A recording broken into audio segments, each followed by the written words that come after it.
سلام. سلام علیکم، حال شما چطوره؟ خوش اومدین به یه اپیزود معمولی ویدیوی خیلی عادی و دلی، خیلی رندوم. آره ما اصلا راستش خیلی الان جونشو نداریم. آره یعنی اصلا رو مودش خورده نیستیم واقعا. سر یه داستانی که احتمالاً همه شنیده باشن. آره دیگه همه میدونید دیگه. داستان‌های مختلفی داره کار توی سوشال مدیا تو ایران، به ویژه یوتیوب، به خاطر اینکه مثلا تو توی اینستا استوری و پست خیلی اینترنت ازت نمیکشه آره. که بخواد یه چیزی ولی ویدیو یوتیوب کسایی که کار میکنن میدونن که اینترنت اصلا میدونم واقعا کسایی که کار میکنن کجا میرین آپلود میکنین ویدیوهاتونو، واقعا برام سواله. چون کسایی یه رو پیدا کرد میگه که الان اونجا هم دیگه ببین آره من نمیخوام تبلیغ منفی برای اونجا بکنم، برای همین اسمی ازش نمیبرم، ولی یه فضای کار اشتراکیه که خیلی در سوشال مدیا تبلیغش میشه که آقا اینجا فلان و اینا، خدایی هم جوش محیطش فوق العاده است. اما حرف از این بود که اینترنتش هم خیلی قویه، یعنی شما میتونی با سرعت خوب به اینترنت خوب دسترسی داشته باشی، ویدیو آپلود میکنی حالا هرچی. دفعه اولی که ما رفتیم و ویدیو رو آپلود کردیم هم خداییش همینطوری بود، یعنی سرعت اینترنتش عالی بود، یعنی یه ویدیو نیم ساعته یوتیوب با کیفیت 1080 توی 1 رو 20 دقیقه آپلود شد. اما سریای بعدی هر نیم ساعت 1% میرفت. خب حالا 100% ویدیو چقدر طول میکشه تا آپلود شه؟ اصلا امکانش نبود. 50 ساعت تا بشینی آره. برای اونجا. بعد واسه همین اونجا هم کنسل شد، یعنی واسه همینه که الان شما خیلی مدت زمان زیادیه که از گپ ویدیو ندیدید. میدونین با اینکه ما مثلا اپیزود 5 لتستاکمون آماده است، اپیزود 6 مون هم گرفتیم ولی خب به مشکل خورد، اما ویدیو آماده داریم اما نمیتونیم آپلودش کنیم چون اینترنت یاری نمیکنه. مشکلات همینه که شما وقتی میخوای توی ایران کار بکنی توی سوشال مدیا مسئله اینترنت داری که خب آقا من جوون چیکار کنم؟ خب منم یه اینترنتی باید داشته باشم که ویدیومو آپلود کنم دیگه. و یا حالا این اتفاقی که الان افتاده برای یوتیوب و درآمدها به مشکل خورده. ما الان در حال حاضر یه توضیح کلی بدیم بعدش. اول تو بگو بعد نه خب بگو نه بگو. اوکی من میگم. چرا ببین ما همین الانش درآمدی از این کار نداریم. خب چرا که اول کاره، منطقی طبیعیه ایتس اوکی. اما وقتی میره جلوتر تو با یک هدفی وارد میشی دیگه که بالاخره از قبل این کار نمیگم یه درآمد آنچنانی فوق العاده عجیب غریب، نه، اما یه چیزی که حداقل بدونی که آقا زحمتی که برای ویدیو میکشی بالاخره یه سودی هم از قبلش میکنی دیگه. تمام کسایی که دارن کار میکنن توی این فضا و در فضاهای دیگه، یعنی شما اگه بری یه جا بیل بزنی انتظار داری که بعد پولتو بگیری دیگه. میگه آقا من اینجا برای شما بیل میزنم، شما بعدش پول منو بده. منطقیه دیگه این کار، نه؟ و الان به خاطر ایرانی بودن یوتیوب ما رو دیگه اصلا تحویل نمیگیره، آدم حساب نمیکنه، میگه من نه به شما تبلیغ میدم، نه امکانات بهتون میدم، نه هواتون رو دارم، نه ساپورت، نه هیچی. حالا توضیح کلی که در مورد این قضیه میخوام بدم که اگه کسی نمیدونه در جریان باشه. آره. یوتیوب آی پی آی که توی ایرانه رو تشخیص میده، یعنی حتی شما اگه با بهترین وی پی ان هم وارد بشین تشخیص میده که شما توی ایرانی و اگه یه چنلی در واقع همه مخاطباش آی پیشون ایران باشه به اون چنل هیچ درآمدی نمیده رسما. و این اصلا فرقی نمیکنه مثلا ما توی ایران باشیم یا ما توی خارج باشیم، مشکل اصلا مخاطبامون رو که نمیتونیم با خودمون برداریم ببریم. میدونی چی میگم؟ نه مشکل مخاطب نیست، مشکل لوکیشن همون دیگه. همون نمیتونیم مخاطبا رو همه رو برداریم با خودمون ببریم خارج از کشور، حتی اگه خودمون هم بخوایم بریم. یعنی الان کسایی هم که توی خارج از کشور دارن توی یوتیوب فعالیت میکنن و زبونشون فارسیه، مخاطبشون ایرانیه، به اونام هیچ درآمدی تقریبا داره نمیرسه.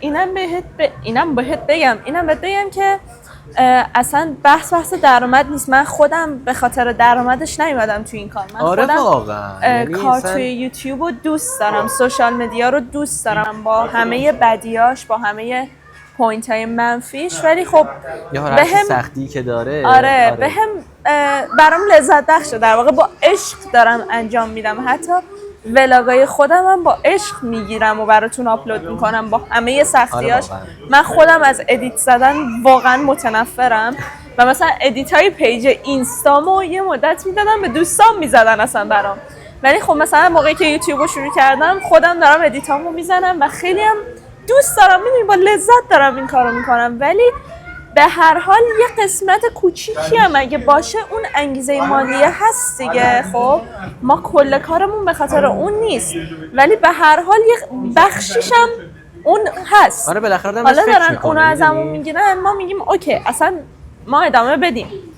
خب این همه زحمتی که ما داریم میکشیم، این همه تایمی که ما داریم برای این موضوع خرج میکنیم، اگه بذاریم برای یه کار دیگه‌ای که تو ایران بتونیم ازش درآمد در بیاریم، خب خیلی راحت تره برامون دیگه. آره. ولی خب میتونستیم اگه تو ایران نبودیم، اگه زبونمون ایرانی نبود، اگه این شرایط نبود، از همین کاری که داریم با لذت انجام میدیم ببینید درآمدی من داشته یه باشیم. نکته هم بگم، گپ اصلا برای این ساخته شد که یه حس خوبی رو به شما بده که شما برای چند دقیقه هم که شده حالتون خوب باشه. میدونی من طبیعتاً برای ایرانی ها دوست دارم که این کار بکنم، چون ماها الان حالمون خیلی خوب نیست و اوضاعمون همچین چفت و جور نیستش، وگرنه که خارجی ها که این دغدغه‌های ما رو ندارن که من برای اونا چی بگم. من اصلا اوکی این چنلم میبندم، انگلیسی شروع میکنم به ساختن با یه سبک دیگه، یه موضوعای دیگه، با یه چنل دیگه، ولی خب به دلم نمیشینه کار برای یه سری آدم دیگه. آره الانم من واقعا خوشحال نیستم که اومدیم جلو دوربین توی چنلی که میخواستیم حال شما رو خوب کنیم، واقعا. در مورد یه همچین چیز داستان منفی صحبت کنیم، ولی خب به هر حال تا ما حالمون خوب نباشه نمیتونیم به شما انرژی خوبی بدیم. بعد اینو بهت بگم، ببین یه پست دیدم در مورد همین موضوع که داشت میگفتش که اصلا بحث یه چیز دیگه است، مثل اینکه حالا این موضوع مثل اینکه واقعا وجود داره، یعنی اون میگفته، من نمیدونم واقعیت ماجرا رو، ولی میگفتش که مثل اینکه این موضوع وجود داره ولی انقدری که بولد شده نیست، یعنی در واقع یه ذره هنوز درآمد رو مثلا میده، هنوز اونقدر جدی نیست فاجعه پیش نیومده، ولی داشت میگفتش که مثل اینکه یه اپی هست که داره میخواد جایگزین یوتیوب بشه و صاحبش هم ایرانیه و داره در واقع با یه سری یوتیوبرهای معروف قرارداد می‌بنده که اونا بیان این موضوع رو تو یوتیوب بولدش کنن، اگزاجره کنن که اپ همه برن سمت اپ اون. ببین اینم من شنیدم، نمیدونم واقعیتش، ولی اینو من بهتون بگم که ما خودمون زیر چیز کسی نمیریم، یعنی اگه بگن که بیاین با قرارداد، ببین خب مثلا ما تازه کاریم دیگه، با ما قرارداد نمیبندیم، ولی در حتی به عنوان یه آدم تازه کار بگه آقا شما تازه دارین شروع میکنین، اینجا براتون نمیصرفه، مثلا دیگه جواب نمیده، بیایید اونجا،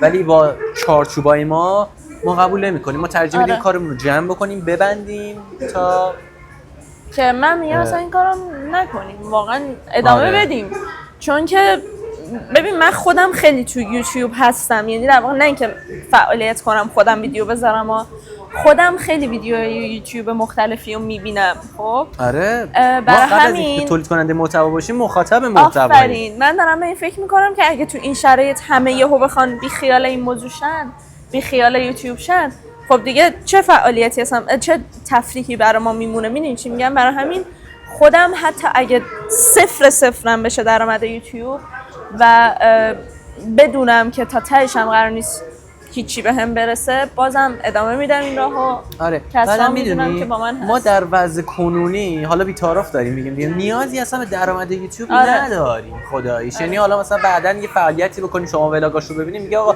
تو که داری میری همچین فعالیتی میکنی اصلا ولاگ یوتیوب مثلا درآمد یوتیوب میخوای چیکار؟ میدونی برای همین ما هدف این بود که دور هم باشیم، همسن و سالای همدیگه، انگار که مثلا چند تا رفیقیم، دوستیم که داریم با هم دیگه صحبت میکنیم، حالا یا ولاگ میبینیم یا پادکست که همون ویدیو که مال ما میشه بیشتر ویدیوکست، که انگار داریم دور هم صحبت میکنیم چند تا دوست، برای فقط گذر زمان و حال خوب. یعنی اصلا برای ما مسائل مالی و این داستانا اولویت یوتیوب چیز نیست، اولویت اول دوم سوممون واقعا نیست و دنبال پول تو یوتیوب نیستیم، یعنی به خاطر پول تو یوتیوب نیومدیم. حالا اگه کسی به خاطر پول تو یوتیوب اومده دمش گرم، ولی هدف ما رو دارم میگم، هدف خودمون واقعا پول نبوده.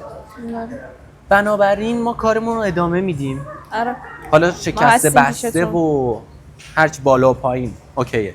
میریم جلو. فقط به خاطر شما، منتی هم نیست، ما کارمون رو برای شما شروع کردیم و تک تکتون که نگاه میکنید ساب میکنید واقعا خودش به ما عزیز اصلا دلداره. انگیزه میده، اگه ما ساب نیاز به نکنید انگیزه که مالی نه، نداریم ولی ساب کنید دیگه قربون. آره نه، انگیزه حالا شوخی اصلی می‌کنم، ولی ما مخاطبمونه. آره. نه پول. ولی خب اینطوری. ولی امیدوارم که شرایط طوری باشه که هر کی هر کاری میکنه با هر هدفی بتونه به هدفش برسه، راحت کارش آره انجام چون بده. واقعا اینجوری یه ذره ببین نه فقط برای ما، برای همه چی، هر کی هر کاری میخواد بکنه یه سنگی جلو پاش هست. آره با. نمیشه آخه. آره من با. نمیدونم تا کی بعد با این وضعیت ادامه بدیم. یعنی میدونی امیده دیگه نیستش، یعنی میگه که اوکی من یه کاری رو شروع کنم، خب با چه امیدی، با چه انگیزه‌ای؟ و آخه واقعا هم نمیشه. یعنی الان کسایی هم که تو سبک توسعه فردی و روحیه و انگیزه دارن کار میکنن، آقا خودتونم ته دلتون میدونید که شرایطمون خیلی بده، دلار ساعتی داره میره بالا، بعد من جوون، اون آدم جوون با چه امید و روحیه و انگیزه کار کنه؟ چی کار میشه کرد؟ اصلا با اون کاری که میکنی، اون درآمدی که داری، چی کار میشه کرد؟ انشالله که زودتر روزا درست میشه. آره واقعا. انشالله که این بحثم به یه نتیجه این میرسه، بتونیم حداقل جوونی کنیم، میدونی؟ یعنی کار اضافی رو کاری ندارم، ساده جوونی کنیم. همین. این ویدیو خیلی گرم. دلی آره. بود. آره واقعا ببخشید اگه ببینید تو این شرایطی که خیلی ها که حالا دارن ویدیو میذارن که یوتیوب فارسی داره بسته میشه و اینا و ممکنه ما بریم، ما گفتیم یه ویدیو بذاریم که ما هستیم، ما نگران نباشید. اونایی هم که میگن میریم نمیرن، بابا اونا ستونای یوتیوب هستن، اونا هم هستن، ما هم ازشون یاد میگیریم، ادامه میدیم و بریم جلو دیگه. قربونتون برم. تمام شده.